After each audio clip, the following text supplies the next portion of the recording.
Hey everyone, this is going to be the first in a series of videos that I'm putting together to deal with getting external instruments into Ableton to use them for live improv, live processing, whatnot.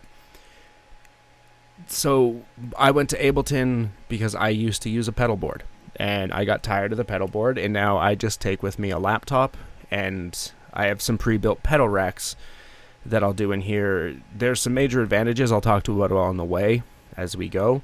I'll also put out a video that just uses a pedal board and deals with that, since pedal boards you are dealing with getting an instrument that's not a line instrument, right, like a guitar, into a pedal board. And there's a way we do it which is pretty straightforward, but I thought, hey, since we're all in isolation and you can get a free Ableton trial, let's start with Ableton. So today is going to be basic looping. I think this is the most fun way to start, where you can just build layers, and we're going to do it using clip view. So in Ableton, we have what's called our session view, which is right here, and you have all these buses, which are your clips. If you hit tab or come over here, you have what we call arrangement view, and this is sort of what you're used to seeing in a DAW. You can do all your automation in here, right? You can like, woo, and whatnot. But we're going to work today in this part because this is generally where we use the horn when we use Ableton. So without ado, I'm going to show you just a quick loop I built before this, because I was like, let's make sure my stat starts. And then I'm going to take you through how to build it really quick.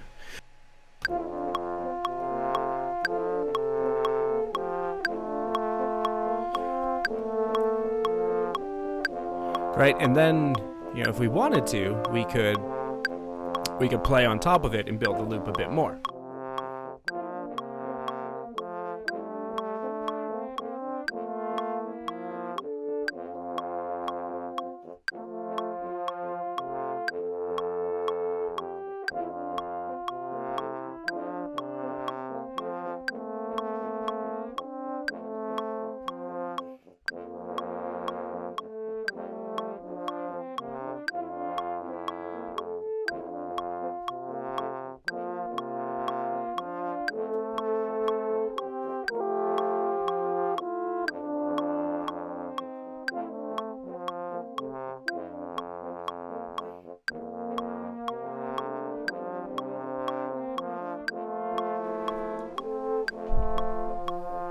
Right, so now we have all of this happening, right, all at once. It's beautiful. Magical, almost. Alright, so I'm just going to stop this. Alright, so we're back here at number 2, and if you know Ableton, you know how this works. I guess the real part of information here would be, how do you take your instrument and get it in here? We're going to build a whole new track, right? So let's just do this. We're going to go new live set. So this is your default view when you drop into Ableton. I'm going to shut it down a bit. It's going to look something like this. What we can do is get rid of everything except one audio track. And what you're also going to want to do is, right down here, there's this I/O button. It's your in-out section. You want to open this up. So currently what I have right now, see, we can listen. And now I hear my own voice, and that's strange. You have your bus down here. What we want to do is make sure that it's receiving the information from the right place. So for me, on channel 1, that's where my voice is. On channel 2, back there, that's where the horn's coming from. That's how this is set up. So for me, we only want to capture the instrument. So you set your audio from external in, wherever your information's coming from. Down here you have the monitors. In means you always hear what's happening, right? It's just going to be an active channel. So you can see myself talking on channel 1, but now you can hear that there. Auto means when off. It means no matter what you do, you're not going to hear anything you're recording or playing on it until you actually activate a clip in that track. Up here is our clips. this is where we put things. So for example, I'm just going to switch to 1, 2 to get both. And if we record a clip, so right now we're in off, we've armed this recording session, and we're going to record to this track, and now you hear my voice. So if I hit play, you'll hear it again. And now you hear my voice. So if I hit play, you'll hear it again. And you can have one thing playing from each one of these tracks at a time. So we're going to switch this back to 2. I hope that makes sense. To record layered instruments, we need to create multiple audio tracks, and we need to make sure we have our audio all set to the right place. So we get all to come from number 2 is the instrument channel. Up here's our metronome. Now we can hear it. I won't do it in this one. There's a lot of ways out there where it covers how to route this so you won't hear the metronome. Right now I have it set. I'm going to do 2-bar counting, and it quantizes to 1 bar. And what that means is that when we hit this arm button here, this record, we're going to get a measure counting, 2 measures. All right, so now we're recording, and whenever we hit, play, or what now is basically play but stop to make a loop, it's going to stop at the next whole measure right there. Quantization is just how we organize things, and it's doing just 1 bar. So everything we're dealing with is 1 bar cells. I hope that makes sense. We'll keep going.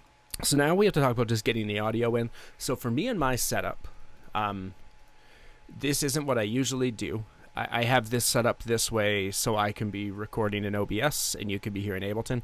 Generally, I just run it through my ASIO, and then that handles everything. So as we're doing live instruments, we need to bring the buffer size down to try to minimize that input latency. Depending on your computer, you can pull it lower. 512 samples, that's where my interface works. 11.6 milliseconds. And it's going to have the same output buffer. The better your PC, the more you can pull this down. For live instruments, we want to get it as low as we can. Though if it gets too low and our CPU overloads, we can get some skipping to happen. So you sort of need to know what your own setup is. Hardware is great for that because it's all being handled inside my 18i20. I'm not dealing with it here, so it's not going to really drive up my CPU usage. Up here, this little percentage is your CPU load meter. The higher it gets, the more you want to concern. Okay, let's deal with getting it in. So I'm currently running 2 mics. The vocal mic right here, my voice mic, is on channel 1. And back behind me here is my instrument mic, which is running on channel 2. They're both large diaphragm condensers because I'm at home. I'm not too worried about feedback. And all my levels are set. So we're going to get right into recording. I'm going to use just a keyboard and a mouse today. In another one, I'm going to teach how to set up MIDI controllers and use those. Because when I do it live, I use, it's called a Keith McMillan 12-step. It's a little chromatic foot pedal. And then I have a whole bunch of other controllers I use. Since to make this work well live, you need to do it without a lot of this clip editing. So while we're home screwing around and learning, we're going to do that. We grab our instrument. And we're currently set to 120 beats per minute. We arm our recording session down here. So right now, I'm not going to record anywhere. Now we're going to record to this bus. So what's going to happen when you click this button here, and then it's going to start recording, play enough measures, and then go. So I'm just going to do a really quick recording, and what I'm going to do is I'm going to go 1 track at a time. And how it works is once you have a clip running, you arm your next track and record there, and everything just keeps looping inside. So let's go back here, arm track number 1, hit record, and let's make something up. And hopefully it sounds different than what I played last time.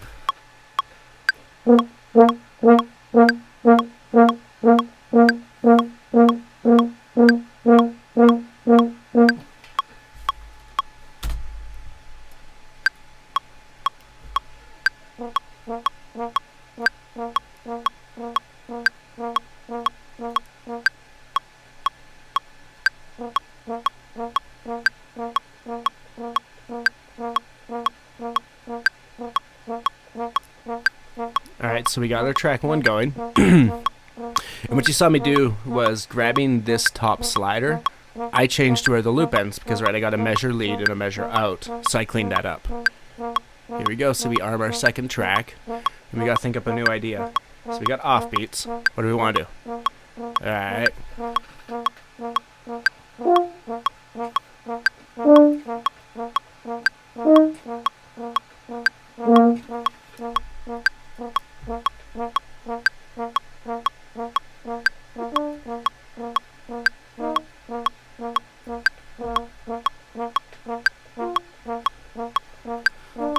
Alright, it's a thing we're making, whatever. What you'll notice is most of the stuff you come up with is dumb, but it's fun. So here we go.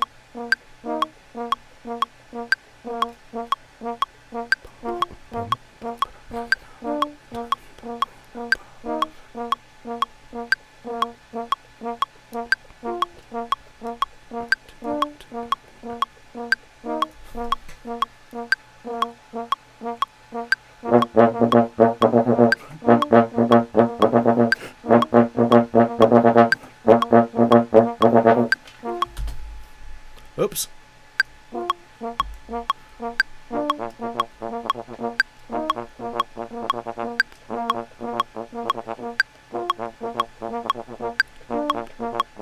Pull that down a bit.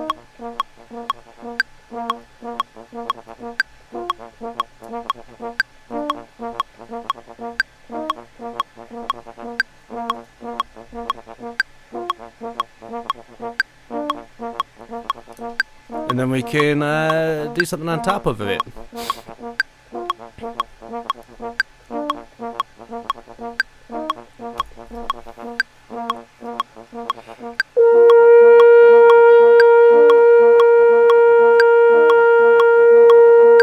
Yeah, okay, yeah.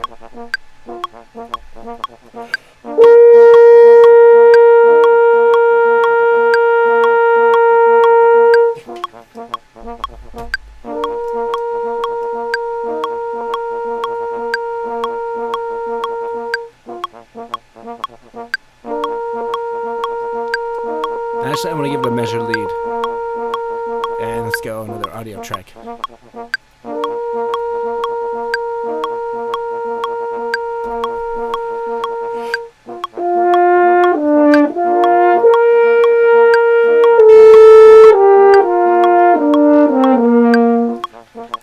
There we go.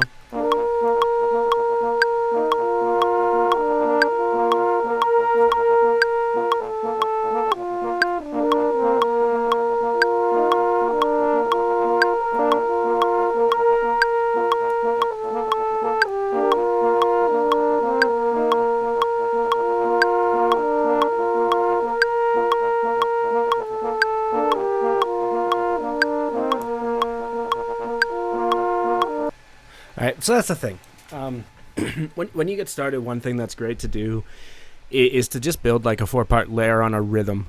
And you know, I did that really lazily, sort of just, I turned it into a drone just over an F. But you can come up with different ideas and motives and just start playing around with it and then start improvising on top of it. So one thing I'll do in my practice, instead of just getting like an app that does like lead sheet work, where I can improvise, I'll sort of try to build a piano layer, build a bass layer, and whatever, and then practice doing it on top of that. So at least that way you're starting to, you know, you learn all the parts, you learn how they fit together, and you get to do it in this like a real time, which I think is great. You know, it gets me out of my own head and it gets me thinking and improvising. And again, most of the stuff you do in session, like I think of everything I did in here.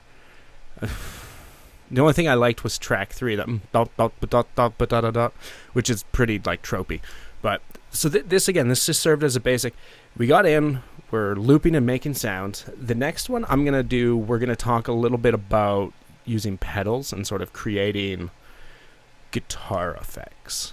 And what I love about Ableton, it's pretty intuitive. I'm gonna try to not use a bunch of stuff that y'all won't have access to because I have a lot of other packs, but yeah, so this is a start, and we're going to keep going from here about how to use Ableton to sort of play with the old horn. And if you sing, you could add vocals, right? That's cool. I don't know. All right, I'm going to go probably practice.